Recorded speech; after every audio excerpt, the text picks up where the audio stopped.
আমি নিজে বলছি, আমার বুঝ হওয়ার পরে আমি কারো জন্য এতটা কাঁদি নাই। আমি আমার এই নওজোয়ান শহীদ শরীফ উসমান হাদি রাহিমাহুল্লাহ তাআলা, তার জন্য আমার চোখের পানি যেটুকু পড়েছে। আমার শায়েখ আল্লামা মুফতি মুশতাকুন নবী কাসিমি, আমি তাকে দেখছি বাচ্চার মতো অজরে কাঁদছে। একসাথে ভাত খাইতে বসছি, ভাতের থালার সামনে পর্যন্ত হুজুরে দেখছি কাঁদতেছে। কয় মাওলানা, আমি তো ছেলেটারে ভুলতে পারছি না। আজকে তোমরা দেখছো, সারা পৃথিবী দেখছে, একজন 33 বছর বয়সের যুবক। এই যুবক ইমানদার ছিল। আমার প্রিয় ভাই, আমার কলিজার টুকরা ভাই শহীদ শরীফ উসমান হাদি রাহমাতুল্লাহ আলাই, এই নওজোয়ান ইমানদার নওজোয়ান 5 ওয়াক্ত নামাজ সে পড়তো প্রতিদিন। খোদার কসম, ফজরের নামাজ সে জামাতে পড়তো। ফজরের জন্য বন্ধুদেরকে ডাকতো।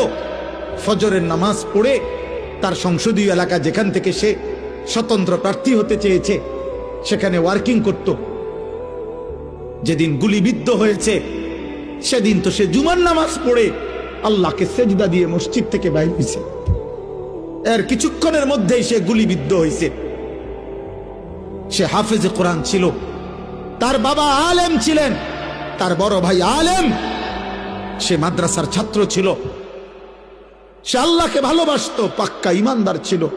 তার হৃদয়ের সবটায় দেশপ্রেম, মাতৃভূমির 1 ইঞ্চি জমিন, মাতৃভূমির 1 ইঞ্চি জমিনের আজাদি, স্বাধীনতা, সার্বভৌমত্ব সে দিল থেকে চেয়েছিল। তার বক্তব্য এটাই ছিল যে আমি আমার মাতৃভূমির 1 ইঞ্চি জমিন আমি কাউকে নিতে দেব না, নিতে দেব না।